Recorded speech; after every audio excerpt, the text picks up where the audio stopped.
Je suis en train de me créer un petit home lab et j'ai décidé de tout documenter en vidéo. Aujourd'hui, je voudrais vous parler de la partie stockage avec ma deuxième machine physique sur laquelle j'ai installé TrueNAS avec du stockage. Je vais vous montrer tout de suite un petit peu à quoi ça ressemble. Si vous avez déjà suivi les vidéos précédentes, j'ai installé une machine Proxmox avec des conteneurs Linux pour faire tourner les applications et j'ai décidé de prendre une machine séparée pour la partie stockage. Ça vient un petit peu de mon historique et ça vient un petit peu aussi surtout des best practices en informatique. Serveur d'application séparé du serveur de fichiers. C'est ce que je croisais souvent dans mon boulot, donc j'ai répliqué la même chose, surtout quand j'ai vu que c'était à peu près ce qui était recommandé. Donc j'ai pris une deuxième machine physique qui est une B-Link ME Mini, on va revenir dessus. On va revenir aussi en détail sur le schéma, mais juste avant ça, je vous montre rapidement à quoi ressemble TrueNAS. C'est un système d'exploitation, hein. Vous recevez votre machine, vous créez une clé bootable, comme si vous vouliez installer Debian ou Ubuntu, sauf que c'est TrueNAS, donc c'est un dérivé de Debian, hein, comme beaucoup d'applications de toute façon, sur laquelle ils ont installé des verticalités pour le stockage. Et ça ressemble à ça en fait. Vous avez un tableau de bord qui vous explique un petit peu la santé un petit peu de votre machine avec les disques, la mémoire utilisée. Il faudra que je jette un œil à ça d'ailleurs.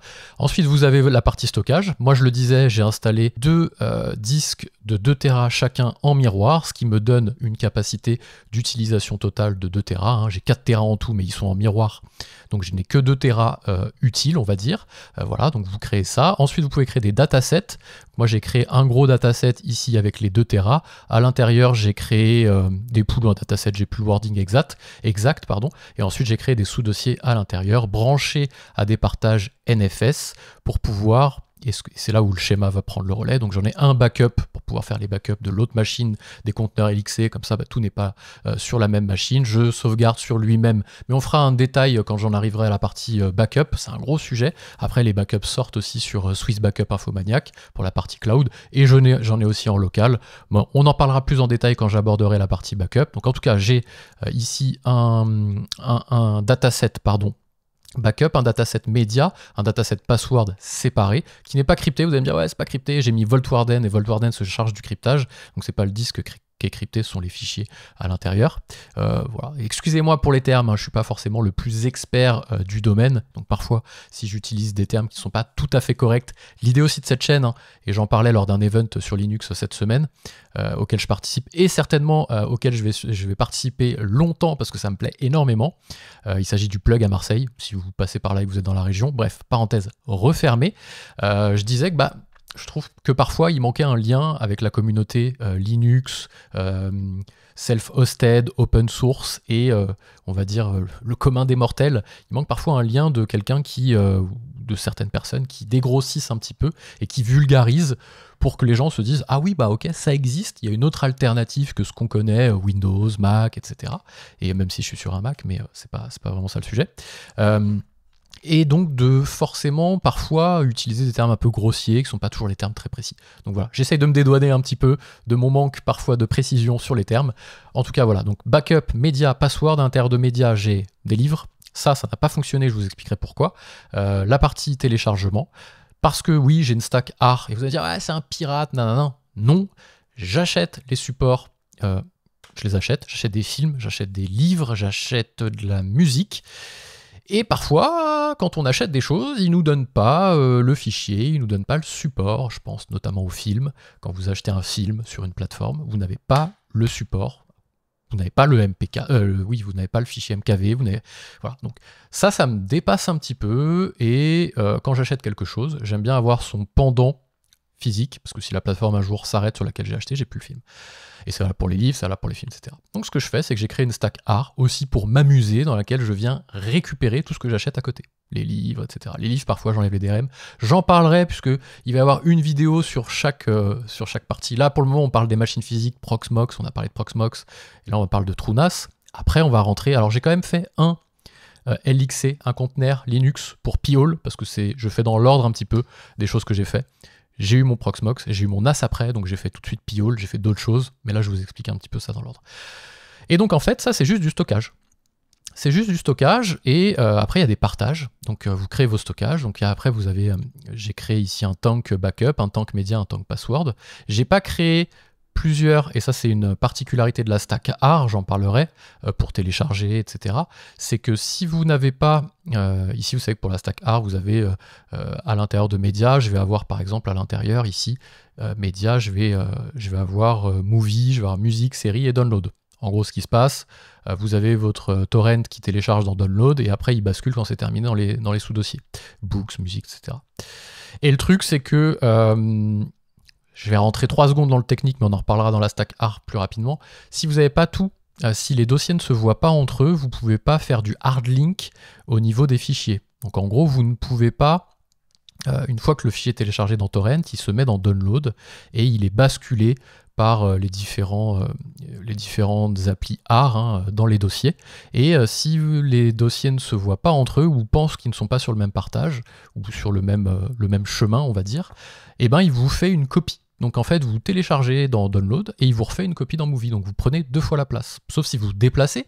Mais si vous vous déplacez, vous ne pouvez pas après continuer. On appelle ça, on ne peut pas continuer de seed. Donc on télécharge, mais on ne participe pas derrière au torrent, au peer-to-peer. Ce qui fait que quand votre fichier est téléchargé, il y en a d'autres qui le veulent. Et donc c'est bien de rester et de laisser le fichier actif. Si vous faites que télécharger, dès que vous avez terminé, vous supprimez. C'est un petit peu égoïste. Bref. Voilà, je rentrais dans les détails, donc j'ai fait un gros partage média, et après, à l'intérieur, comme ça, je mets un sous-dossier média, download, média, movies. Mais j'en parlerai dans la stack art. Donc en tout cas, voilà un petit peu Trounas à quoi ça ressemble. Vous pouvez télécharger des applis, vous pouvez créer des VM, vous avez plein de choses, vous pouvez même créer des conteneurs. Donc on aurait pu faire ce que j'ai fait ici, on va prendre le schéma, on va basculer gentiment vers le schéma. Dans Trounas, on aurait pu faire ce que j'ai créé ici, avec des conteneurs à l'intérieur, si vous aviez une machine un peu plus costaud. Avant d'expliquer... j'ai déjà expliqué, mais avant de réexpliquer le schéma, on va venir sur la machine 2 secondes. J'ai pris B-Link, alors moi je suis un peu monomaniaque parfois, j'ai pris B-Link EQ14 pour Proxmox, j'ai repris B-Link pour le NAS parce que je trouvais que ça marchait bien, que les prix étaient abordables, et j'aime bien les processeurs ici N150 parce qu'ils consomment que dalle, ils chauffent pas, c'est quasiment des machines sans ventilo, même si un tout petit ventilo quand même au-dessus, et vous mettez les disques sur les côtés, donc vous branchez les disques, moi je les ai branchés à côté. Méfiez-vous si vous voulez charger la mule sur cette machine, faut pas suivre forcément, je le répète sur ma chaîne principale, mais faut pas forcément suivre aveuglément parce que j'ai pris ça, d'autres vont le prendre. Si vous allez charger la mule avec 6 Tera par slot, vous avez des problèmes avec cette machine qui sont connus, il y a des fils Reddit là-dessus. Soit elle chauffe trop, soit vous n'avez pas assez de power, donc pas assez de puissance au niveau de la lime, donc ça fait des latences, ça se déconnecte, il y a des problèmes. Moi j'ai mis 2 fois 2 Tera en miroir, donc 2 Tera utile. Si je rajoute de l'autre côté un autre pool de 2 fois 2 Tera pour autre chose, ça va m'aller sur le stockage dont j'ai besoin, je sais pas non plus... voilà. Vu que à chaque fois je suis obligé d'acheter les films et d'acheter la musique, obligé, je le fais par conviction, j'achète les films, j'achète la musique, j'ai pas une bibliothèque de 500 films en mode je prends tout ce qui sort en automatique, de toute façon je m'en fous.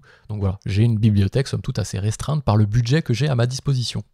Voilà, donc ça c'était pour la partie machine, je l'ai prise. Alors les 12 Go de RAM, vous voyez, vous avez 12 Go de RAM, ils sont soudés donc vous pouvez pas le faire évoluer. Je l'ai prise sans SSD, et ce que j'ai fait c'est que j'ai acheté 2 SSD après derrière séparés, qui sont à peu près au même prix, sauf que là ils vendaient pas 2 fois 2 SSD, donc je les ai pris à part, je me suis dit quitte à en racheter, de toute façon je vais tout racheter.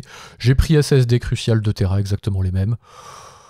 Il y a mieux, il y a moins bien, c'est ce qui est livré avec quand vous l'achetez directement. Donc moi je l'ai pris comme ça et j'ai racheté en plus. Voilà, ça c'est pour la partie matos, pour la partie schéma. Donc là vous avez vu, la dernière fois j'ai parlé un petit peu de...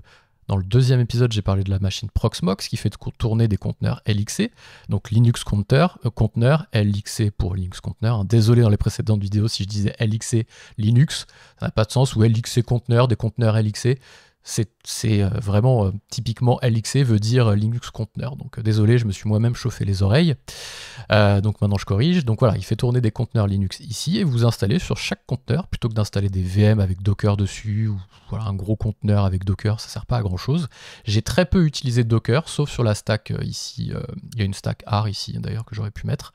On va essayer de la mettre. Voilà, hop, on va la mettre en live. Ici la stack AR avec tous les sonars, les machins, les bidules là. On en parlera quand je ferai une vidéo dédiée là-dessus. Qui pointe aussi du coup vers, hop, ici le NAS, voilà, donc en NFS avec des partages NFS dont j'ai parlé. Je parlerai de ça après bien entendu, parce que j'utilise pas Jellyfin pour lire les films, je vous expliquerai pourquoi j'utilise Infuse. Donc en fait, vous avez des conteneurs ici. Donc là, j'ai une capacité de mémoire, somme toute assez réduite, et j'ai pas voulu mettre beaucoup de mémoire ici. Je crois que j'ai 100 Go de boot et 1 Tera quand même en plus qui était livré avec la machine, que j'utilise pour sauvegarder sur lui-même, et après les sauvegardes partent à la fois ici et à la fois sur le cloud. J'en parlerai sur les sauvegardes. Donc en gros, j'ai des conteneurs ici qui tournent avec certaines applis, et ces conteneurs-là, plutôt que d'utiliser du stockage sur l'hôte de la machine, ou plutôt que d'allouer du stockage sur le conteneur, ce que je vais faire, c'est que je vais pointer vers les partages ici NFS qui, eux, donc qu'on j'ai montré tout à l'heure, sont prêts à recevoir les fichiers. Donc ici, vous avez les applis qui tournent, et ici, vous avez le stockage. Donc il faut une bonne connexion réseau quand même locale, hein, du coup, parce que c'est du réseau local, hein, les deux machines sont au même endroit, ça passe pas par Internet. J'ai rien ouvert vers Internet, de toute façon, c'est un choix pour le moment, et je pense que ça continuera comme ça. Donc vous avez la stack AR avec le download, movie, musique ici, série qui est là, je vous l'ai montré tout à l'heure. Ensuite, Navidrome, il pointe sur le dossier, musique au même endroit que la stack AR, comme ça c'est bien fait. Jellyfin, il pointe vers le dossier movie, le même que la stack AR ici, donc en fait tout est ici, c'est assez pratique. Voltwarden, j'ai créé un dataset exprès pour la partie mot de passe. Donc voilà, le stockage est ici. Demain je crée un nouveau conteneur, pan, ici je le mets là, le stockage je vais le faire pointer ici, vous voyez. C'est assez pratique. Donc j'ai 2 fois 2 Tera avec une charge utile de 2 Tera seulement. Ensuite, qu'est-ce que j'ai fait? J'ai d'abord voulu me dire, j'ai Jellyfin, ici c'est top, moi j'utilise l'écosystème Apple, ça changera certainement, mais en tout cas c'est comme ça actuellement. C'est peut-être pas sûr que ça change, parce que j'ai quand même une petite famille, et j'ai peut-être pas envie de leur prendre la tête, je pense que c'est des gros sujets. Si vous regardez ces vidéos, c'est que soit vous avez déjà un home lab, et que vous bidouillez, que vous avez peut-être une famille, soit vous allez en créer un. Ce qu'il faut savoir, c'est que vos trucs là que vous faites dans votre grenier avec vos tubes à essai, vos expériences, lorsque vous les livrez en prod à votre famille, c'est tout de suite moins simple, ne nous mentons pas, que, je sais pas moi, Netflix pour lire un film. Donc, bon. Il y a peu de chances que je passe sur un full écosystème Linux chez moi, et voilà, il faut trouver aussi des compromis à faire. Donc à la base, je voulais installer l'application Jellyfin sur mon Apple TV, pour rester dans l'écosystème Apple, que ce soit simple. Sauf que j'ai eu un problème très précis, très précis, que vous n'avez pas si vous êtes sur d'autres lecteurs multimédia. C'est que derrière ma télé et mon Apple TV, derrière mon Apple TV, il y a 2 HomePod, c'est les enceintes Apple connectées, d'accord? Parce que j'ai une vieille télé, je crois qu'elle a 18 ans, la télé, il faut que je la change. Elle fonctionne toujours, franchement, je la garde tant qu'elle fonctionne. Et par contre, le son était catastrophique déjà quand je l'ai acheté, et encore plus maintenant parce que ça grésille dans tous les sens. Du coup, j'ai mis 2 HomePod en stéréo derrière l'Apple TV, et je me sers pas du tout de l'OS de la TV à proprement parler, tout passe par l'Apple TV. Donc moi, mes HomePod, je peux pas les enlever, quoi. Et j'ai pas de barre de son ou quoi que ce soit. Et le problème qui se pose avec Jellyfin, quand vous installez une application, l'application officielle, je sais plus comment elle s'appelle, puisque je l'utilise pas, je me souviens plus, vous avez un décalage de quelques secondes entre l'image et le son. Quelques secondes, hein, c'est pas des millisecondes en mode ça va. Alors même des millisecondes, ça va pas. Mais alors, 1 à 2 secondes, c'est pas possible. J'ai regardé, j'ai cherché, bon, c'est documenté. Ils s'occupent pas trop de leur appli. Donc je me suis dit, qu'est-ce que j'ai comme alternative? Donc j'ai regardé Infuse, je l'ai téléchargé. Et à la base, je connectais Infuse à Jellyfin, qui lui-même était connecté au disque. Donc j'avais en fait ça passait par là, et je me suis dit, j'ai regardé, en fait, vous pouvez connecter Infuse à Jellyfin pour... c'est Jellyfin, hein, je dis pas de bêtises, ouais, purée, j'ai un vieux doute. Ouais, vous pouvez connecter Infuse. J'ai pas voulu prendre Flex pour des raisons d'open source et de logiciels libres, etc. Donc j'ai pris Jellyfin. Alors Infuse n'est pas open source, je crois, mais bon, c'est ma petite entorse au règlement. Et du coup, ici, ça passait par là et ça repointait vers les disques, vers les fichiers qui étaient là. Et après, ça revenait, tac, tac, bon, et ça allait sur ma télé. Bon, ça marchait bien, pas de problème. Et j'ai regardé, j'ai vu Infuse, les gens en parlaient comme un truc miraculeux, connectez direct vos disques, pas de problème, il va vous faire tout ce qu'il faut, derrière c'est lui qui gère. En effet, j'ai commencé par squeezer complètement le lien ici, Jellyfin, pour connecter directement Infuse à des partages, au début SMB, parce que j'avais fait ça comme ça, et ensuite NFS, parce que j'avais des problèmes de latence. En fait, je pensais que j'avais un souci sur le réseau, etc. Non, j'ai juste changé mes partages, j'ai viré SMB, j'ai mis à la place NFS, c'est parti, j'étais en mode, je pouvais lire plusieurs films en même temps en 4K. J'ai pas de transcodage malheureusement, ça j'en ai déjà parlé parce que je n'arrive pas à transcoder, je me suis pas mis encore sur le sujet, mais je n'arrive pas à transcoder en live les films parce que à aucun endroit j'ai une GPU, voilà, c'est que des sockets sur la GPU sur le M150, donc c'est pas très fulgurant.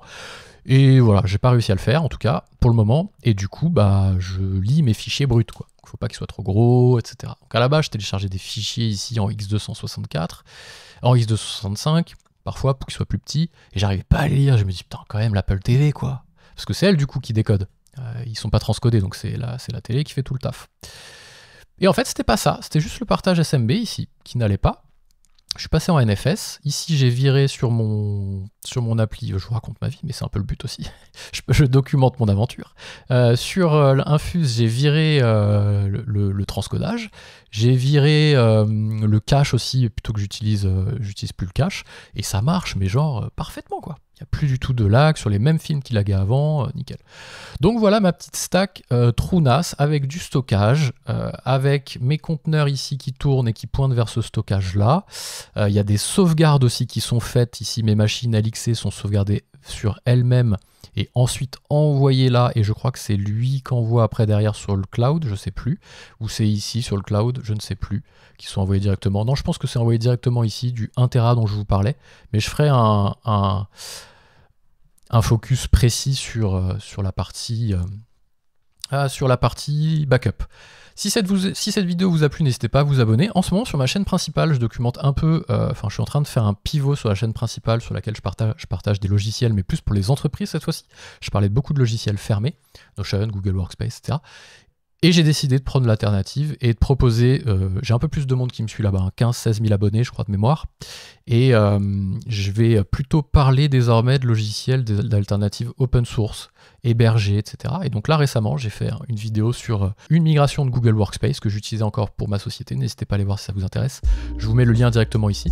Donc j'ai dit je dégage Google Workspace et je mets autre chose, et en ce moment je suis en train de tester K-Suite de Infomaniac, la suite bureautique, et ce que vous voyez peut-être ici, qui semble être quand même le choix que je vais retenir, Nextcloud, hébergé sur un VPS chez OVH, que je n'héberge pas moi-même, c'est pas mon HomeLab, le HomeLab c'est la partie perso, et sur les VPS, le cloud, que je peux ouvrir du coup vers l'extérieur, c'est la partie pro. Et ça me coûte moins cher qu'un abonnement Google Workspace, allez voir la vidéo si ça vous intéresse. Abonnez-vous à cette chaîne si la partie HomeLab vous plaît, et toute la partie open source, mais plus particulier on va dire, j'ai Stack Guide pour la partie entreprise et FosGuide pour la partie particulier, et moi je vous dis à très vite.